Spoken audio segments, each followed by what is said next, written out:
Good morning, it's John Joc in the Streetz Morning Takeover. Who do we have on the line this morning? Yeah, this is Matthew Knowles. Oh, you mean to tell me the Mr. Matthew Knowles? Doctor. You said doctor. You don't forget the doctor now. You don't want no issues. Great to have you on this morning, Mr. Dr. Matthew Knowles. All right. How you feeling this morning?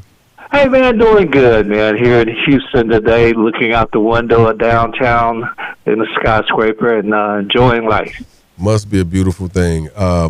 We see you got to make your rounds, and you're doing some wonderful things, man. This new documentary, we got to get right into it. Let's talk about it. Let's talk about it. Sunshine Anderson. I would love to know how this came about. So to our listeners, if you don't know, we have the one and only Mr. Matthew Knowles on the line, and he plays a very, very essential role as the producer of Unfinished Business, the Sunshine Anderson documentary. So let's talk about it. How did this all come about? Well, it came about, I don't know if you remember this legend named Gerald Busby, who was the president of Motown at one time. Okay. And he had recommended to Sunshine she was looking for a label. And I had just started up Music World Entertainment. And she really knocked on my door, and I loved what she was doing. I knew she was challenged in some way, that she had been let down by the label before.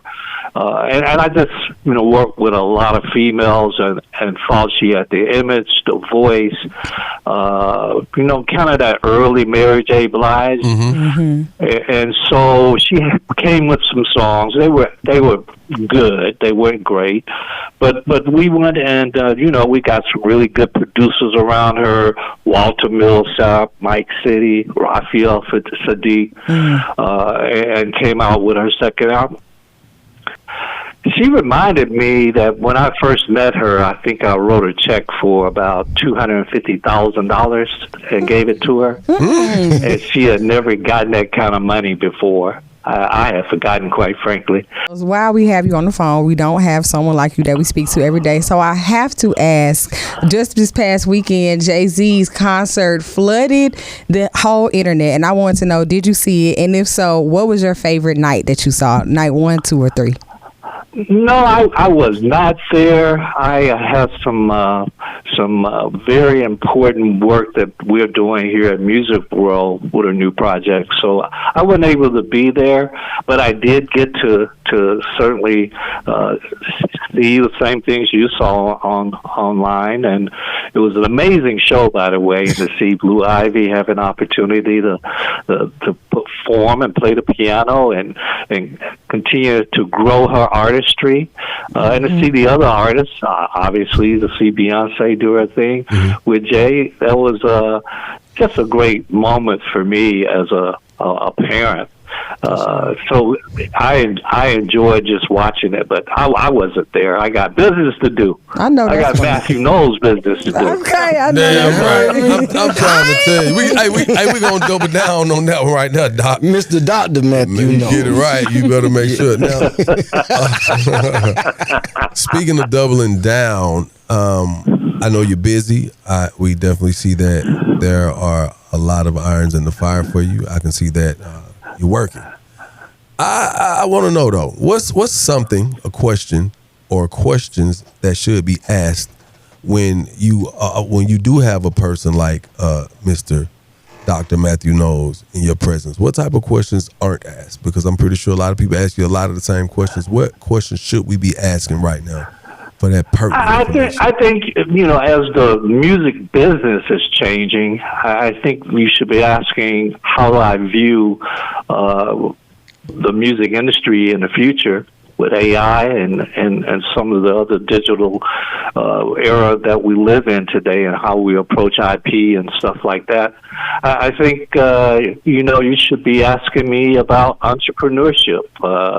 If I'm a new entrepreneur, startup business, what do I do to get started? And I think those are the type of questions.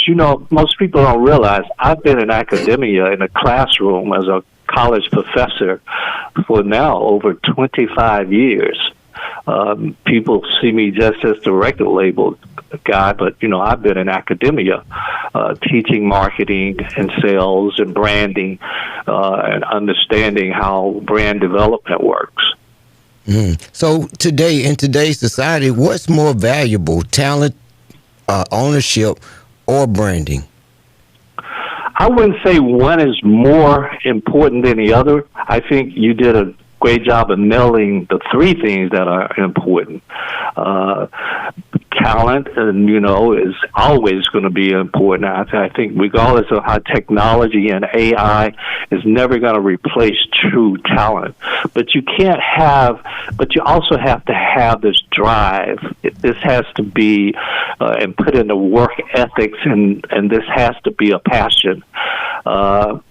I think having your ownership of your IP is important, because that allows you to make a greater amount of money, a larger, and have creative control when you have and own your own IP. So I think those things are important.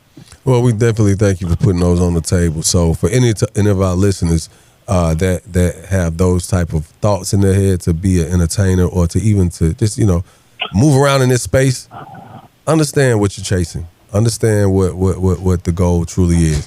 Now, I got one I want to get out of here before you leave.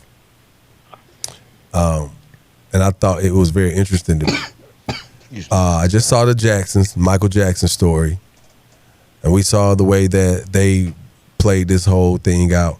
What would the Mr. Matthew Knowles story, the documentary, look like? And will we be seeing anything like that in the near future? You definitely will see something like that in the near future. I think my story will be broken up in three parts. Mm-hmm. It'll be early life, growing up in Alabama, going through the desegregation and being one of the first in middle school, high school, University of Tennessee to integrate. That'll be a part of my story, a big part. My corporate life will be a big part of my story. Having the opportunity for 20 years to be in corporate America, be the number one sales rep in the world at some of these companies. And then we'll get into the music part of it.